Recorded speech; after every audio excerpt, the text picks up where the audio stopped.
Hello friends, कैसे हो। मैं आशा करती हूँ कि आप लोग बहुत अच्छे होंगे और मन लगा करके पढ़ाई कर रहे होंगे। दोस्तों, आज की वीडियो में बात करेंगे कादंबरी कथा का संक्षिप्त सार। तो दोस्तों, अगर आपने कल की वीडियो को नहीं देखा है तो उसे ज़रूर वॉच करना, क्योंकि उसमें दोस्तों बाणभट्ट के संपूर्ण जीवन परिचय का वर्णन कराया गया था। तो आज की वीडियो आपके लिए 20 श्लोकों का वर्णन कादंबरी के बारे में जानेंगे, क्योंकि जब तक दोस्तों आप डीपली नहीं पढ़ोगे, जब तक इसके मूल रहस्य को नहीं समझोगे, तो आप प्रश्नों के आंसर नहीं दे पाएंगे।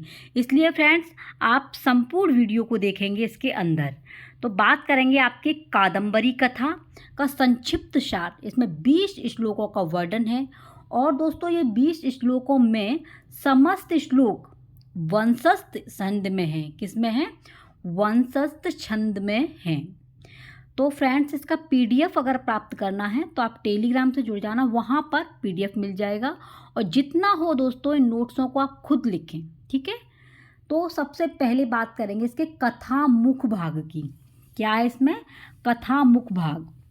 देखिए दोस्तों, कथा का जो प्रारंभ है वो राजा शूद्रक के वर्णन से होता है। ये कथा का प्रारंभ कहाँ से होता है? एक राजा हैं जिनका नाम है शूद्रक और उनकी एक राजधानी है जिसका नाम है विदिशा। क्या है? विदिशा। तो कथा का प्रारंभ अगर पूछा जाता है तो राजा शूद्रक के वर्णन से होता है, जिसकी राजधानी विदिशा नाम की नगरी है। तो क्वेश्चन आ जाता है कि राजधानी कौन सी है? तो विदिशा नाम की नगरी है। कथा का प्रारंभ कहाँ से हुआ है? तो राजा शूद्रक से हुआ है। नेक्स्ट पॉइंट में देखिए, एक बार एक चांडाल कन्या, ये कथा है इसलिए दोस्तों आप अच्छे से इसे सुनेंगे तो आपको याद हो जाएगी। एक बार एक चांडाल कन्या वृद्ध पुरुष के साथ पिंजरे में बंद वैशंपायन नामक सुख को लेकर शूद्रक की राजसभा में आती है। यानी एक चांडाल कन्या है, एक बूढ़े पुरुष के साथ में एक पिंजरा है उनके हाथ में, तो एक तोते को लेकर के आती है जिसका नाम क्या है? वैशंपायन। उसे लेकर के वो कहाँ आती है? शूद्रक के, क्योंकि शूद्रक जो है वो एक राजा है, उसके राज दरबार में वो आती है। तो शुक राजा की प्रशंसा करते हुए एक आर्या छंद का क्या करता है? पाठ करता है। तो जैसे ही दोस्तों राजा की सभा में शुक आता है तो वो शुक जो है राजा की प्रशंसा करता है और करते हुए एक आर्या छंद का पाठ करता है। तो आप ही बताइए, जब एक तोता मतलब प्रशंसा करेगा तो सभी जो है क्या हो जाएंगे? एकदम अचंभा सा होगा। तो ऐसे ही दोस्तों राजा के पूछने पर शुक राजा को बताता है। तब एक अचंभा सा हुआ तो राजा ने पूछा, तो राजा के पूछने पर शुक राजा को बताता है। यानी कि राजा ने तोते से वार्तालाप की तो तोता कहता है, तोता का क्या है? शुक। शुक संस्कृत में बोलते हैं और शुक का हिंदी रूपांतर तोता होता है। तो शुक राजा को क्या बताता है कि वह शुक विंध्याटवी में पंपाशर के निकट सालमली वृक्ष पर पिता के साथ रहता था। वो शुक कहता है कि राजा के पूछने पर शुक राजा को बताता है कि वह शुक यानी कि जो तोता, ये वाला जो तोता है, ये विंध्याटवी के पंपासर के पास में एक सालमली वृक्ष है, वहाँ पर अपने पिता के साथ में रहता है। तो दोस्तों देव योग से सबर के पिता जो यानी कि देव योग से सबर के द्वारा पिता की मृत्यु के बाद शुकहारित नामक ऋषि कुमार की सहायता से जाबाली के आश्रम में पहुंच गया। कहने का मतलब है, राजा पूछता है तोते से, तो तोता कहता है कि मैं विंध्याटवी के पंपासर के पास में सालमली का एक पेड़ है, वहाँ पर अपने पिताजी के साथ में रहता था, लेकिन देवयोग था कि देवयोग के कारण एक सबर के द्वारा मेरे पिताजी को मार दिया गया। तो जब मरने के बाद में एक शुक था हारित नामक ऋषि कुमार की सहायता से मैं जाबाली के आश्रम में पहुंच गया। वहाँ से एक हारित नामक ऋषि निकल रहे थे, तो मैं वहाँ से उनके पास में आया और कहाँ पर? जाबाली के आश्रम में पहुंच गया। तो रात्रि के समय जाबाली शुक के पूर्व जन्म की कथा सुनाते हैं। जब रात हो गई तो जाबाली जो ये ऋषि हैं, ये शुक के पूर्व जन्म की पहले की कथा का वर्णन करते हैं। तो ये था तुम्हारा कथामुख। अब बात करेंगे पूर्वार्ध की कथा। क्या है?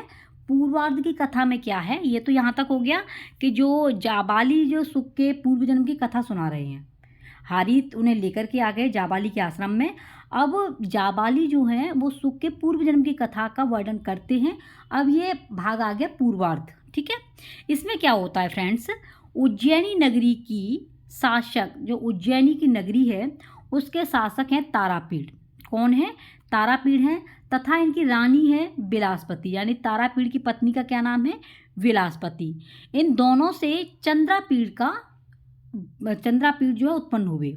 यानी कि उज्जैनी में एक राजा रहते हैं जिनका नाम है तारापीड़, उनकी जो रानी है उनका नाम है विलासवती, और इन विलासपति और तारापीड़ का एक पुत्र है जिसका नाम है चंद्रापीड़। ठीक है, मोस्ट इंपॉर्टेंट है क्वेश्चन किस तरीके के आएंगे ये भी दोस्तों मैं आपको बताऊंगी। संपूर्ण कादंबरी के यानी सुकनाशोपदेश के प्रश्न कहाँ से आते हैं, कैसे आते हैं, जब तक आप इनको नहीं पढ़ेंगे आप क्वेश्चन आ जाएगा कि उज्जैनी में कौन रहता है, तारापीड़ की पत्नी का क्या नाम है, तारापीड़ के पुत्र का क्या नाम है, चंद्रापीड़ के पुत्र का क्या नाम, चंद्रापीड़ के पिता का क्या नाम है।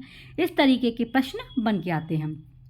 तो उज्जैनी में एक राजा रहते हैं, उनका नाम है तारापीड़, पत्नी का नाम है विलासवती, इनके पुत्र का नाम है चंद्रापीड़। ठीक है, इसके बाद में तारापीड़ के जो मंत्री हैं, जो हर एक राजा का एक मंत्री होता है, तो तारापीड़ का जो मंत्री है उसका नाम है शुकनाश।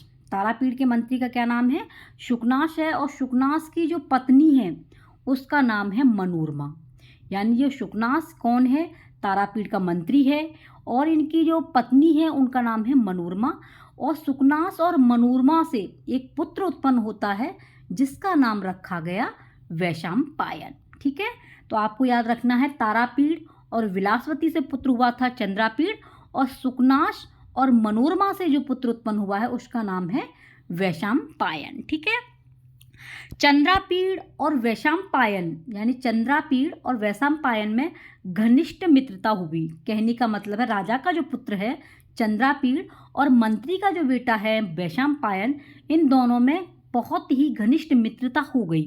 दोनों साथ साथ अध्ययन के बाद, यानी दोनों को एक साथ स्कूल में पढ़ाया गया, और स्कूल में पढ़ाने के बाद में राज्य को वापस बुलाया गया। जब इनको अध्ययन समाप्त हो गया तो दोनों को अध्ययन के बाद राज्य को वापस बुलाया, तो ये आए थे। तो फ्रेंड्स, इसके बाद में चंद्रापीड़ को इंद्रायुध नाम का घोड़ा भेंट में दिया जाता है। जब ये पढ़ाई समाप्त करके ने राज्य को वापस आ गए तो इनको चंद्रापीड़ को एक जो है घोड़ा भेंट में दिया गया जिसका नाम था इंद्रायुध। क्वेश्चन आ जाएगा कि घोड़े को क्या नाम था या घोड़ा किसको भेंट में दिया गया, तो घोड़ा का नाम है इंद्रायुध और घोड़ा भेंट में दिया गया था चंद्रापीड़ को। चंद्रापीड़ कौन था? ये तारापीड़ का पुत्र था। ठीक है, नेक्स्ट पॉइंट में राजा तारापीड़ वत्स चंद्रापीड़ को, यानी कि जो तारापीड़ है वो जब बच्चा समझदार हो जाता है तो सारी जिम्मेदारी माँ बाप किसको दे देते हैं?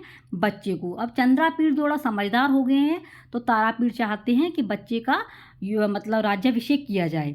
तो चंद्रापीड़ को युवराज के पद पर अभिषिक्त करना चाहते हैं। वो चाहते हैं कि राजपाट अपना छोड़ के मैं अपने पुत्र को दे दूं जिसका नाम है चंद्रापीड़, तो वो युवराज के पद पर अभिषिक्त करना चाहते हैं।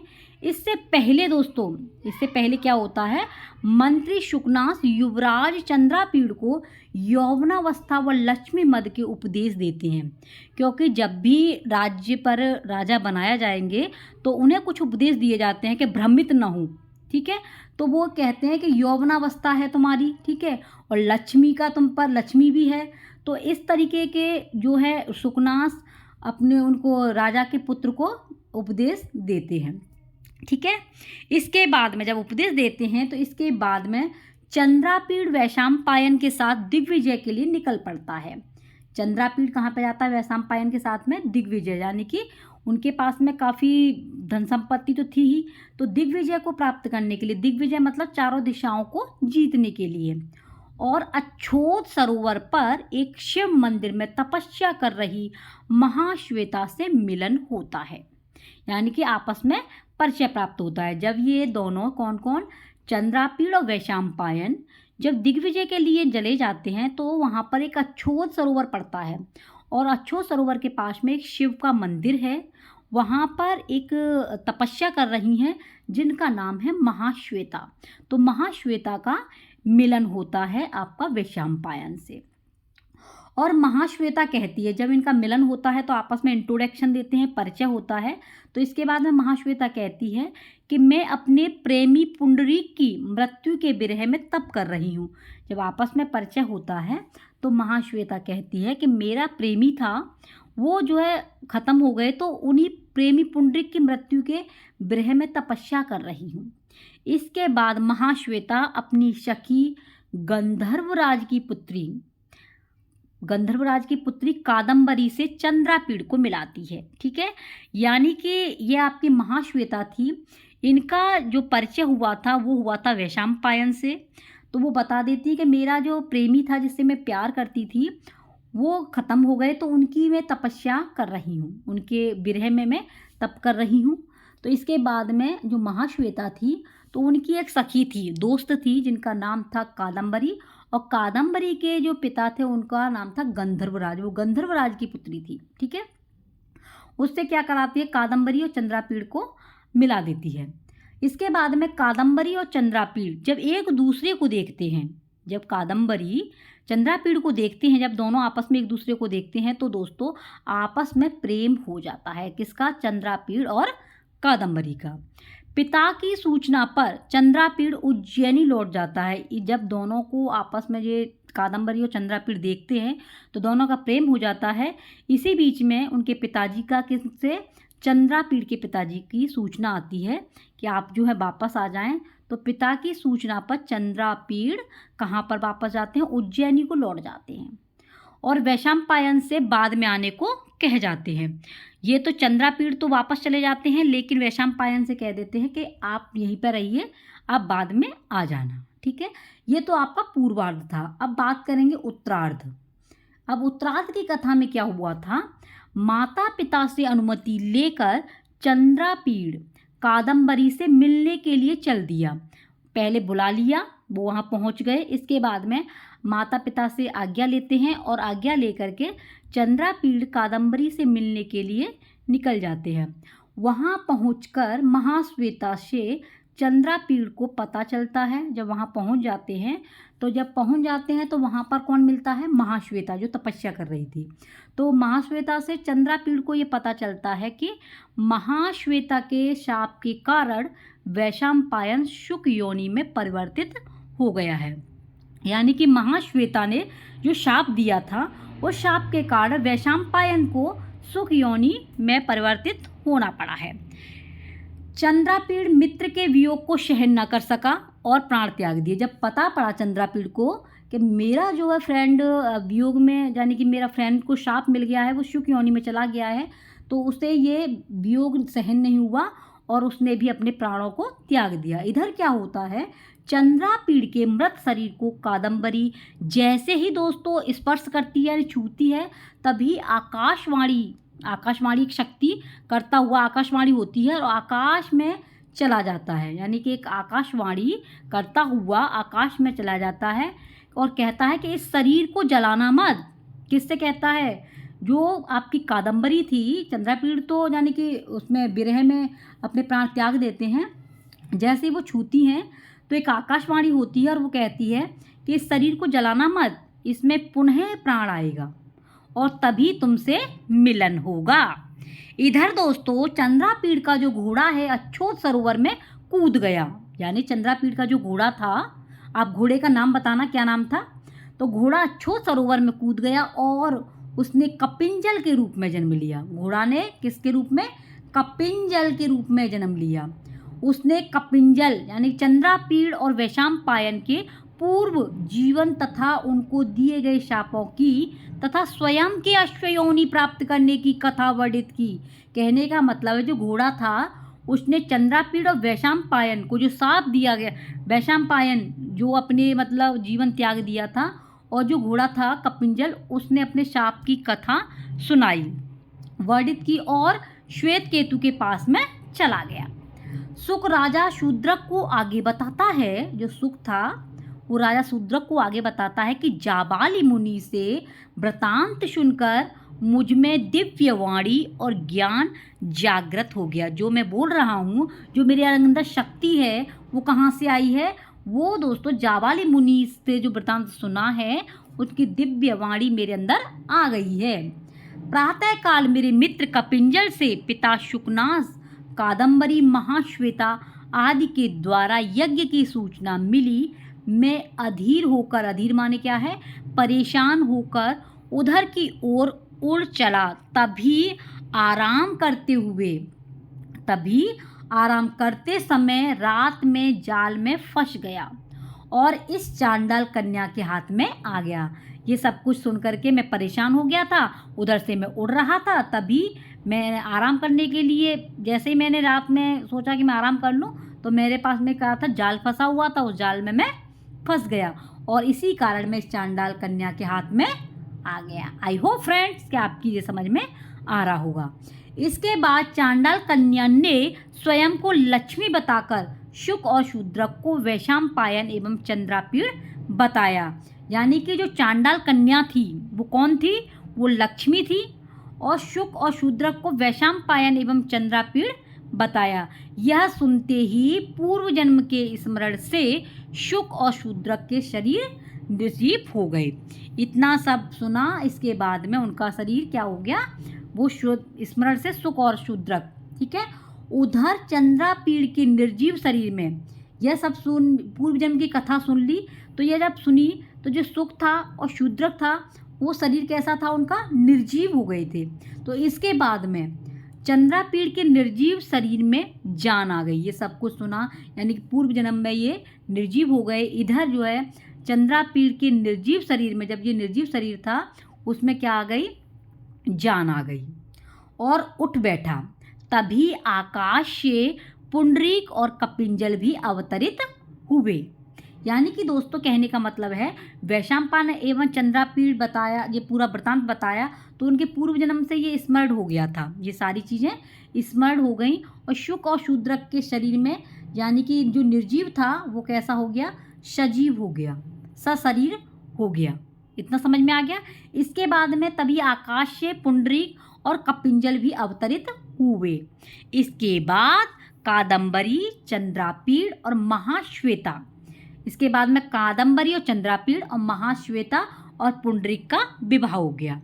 ठीक है, ये कथा थी, समझ में आ गया होगा आपके। तो कादम्बरी के प्रेमी कौन है, चंद्रापीड़। चंद्रापीड़ की प्रेमिका कौन है, कादम्बरी। और महाश्वेता, पुंडरीक। ठीक है, महाश्वेता पुंडरीक का विवाह हो गया। अब आप इनको कंफ्यूज हो गए होंगे कि इन्हें कैसे याद करें, तो एक डायग्राम बना लेना। विविध पात्रों के तीनों जन्मों के क्या क्या नाम थे, देखो इधर पात्र लिख लेना, इधर प्रथम जन्म, द्वितीय जन्म और तृतीय जन्म। ठीक है, देखिए इनका पात्र में जो चंद्रापीड़ है, वैशंपायन है, इंद्रायुत है, पत्रलेखा और चांडाल कन्या है। तो चंद्रापीड़ प्रथम जन्म में चंद्रमा थे, दूसरे में चंद्रापीड़ थे और तृतीय में शूद्रक हुए। वैशंपायन सबसे पहले पुंडरीक था, इसके बाद में वैशंपायन और इसके बाद में शुक। यानी शुक के कितने नाम हैं, वैशंपायन और पुंडरीक। ठीक है, वैशंपायन और पुंडरीक। इंद्रायुत यानी कपिंजल, इंद्रायुत और कपिंजल, ये कौन है, ये घोड़ा है। रोहिणी यानी पत्रलेखा और ये पत्रलेखा। इसके बाद में चांडाल कन्या, तो चांडाल कन्या दोस्तों आपकी लक्ष्मी है और ये चांडाल। ठीक है, तो ये आप इसका स्क्रीनशॉट ले लेना, तीनों जन्मों का, बहुत ही महत्वपूर्ण है। इसमें से एक ना एक प्रश्न अवश्य आएगा। और ये आपकी ट्रिक है, चचा शूद्रक। चचा शूद्रक, च से चंद्रमा, चा से चंद्रापीड़ और सू से शूद्रक, ये एक ही है। इन्होंने 3 जन्म लिए थे, इसलिए तीनों जन्मों में इनके नाम अलग अलग हुए। पहले में चंद्रमा थे, दूसरे में चंद्रापीड़ और तीसरे में शूद्रक राजा। नेक्स्ट है पुवैश। पुवैश का मतलब हुआ, यानी कि पु से पुंडरीक और वै से वैशंपायन और सो से शुक। इनके भी 3 जन्म हुए थे। जो तोता था इनके 3 जन्म थे, पहले जन्म में ये पुंडरीक थे, दूसरे में वैशंपायन और तीसरे में ये शुक हुए थे। ठीक है फ्रेंड्स, तो ये थी आपकी पूरी संपूर्ण कादम्बरी की कथा। तो आई होप फ्रेंड्स आपकी समझ में आ गया होगा। और चैनल पर पहली बार विजिट कर रहे हो तो प्लीज़ सब्सक्राइब, और आपका ही आदर्श कैरियर क्लासेज आपका चैनल है, तो इसे सब्सक्राइब करना और दोस्तों वीडियो को लाइक करना ज़रूर और इसे शेयर ज़रूर कर देना, जिससे हमारे जो भी फ्रेंड्स टीजीटी पीजीटी की तैयारी कर रहे हैं तो उनके लिए ये वीडियो काफ़ी हेल्पफुल होगी। और अभी आपके पास में टाइम है, इसलिए फ्रेंड्स आप अपने नोट्स कंप्लीट करते चलिए। ठीक है, मिलते हैं नेक्स्ट टॉपिक में। इससे पहले वाली वीडियो को देखना बिल्कुल मत भूलना, क्योंकि दोस्तों उसमें बाणभट्ट के संपूर्ण जीवन का वर्णन हुआ है। Take care, bye bye.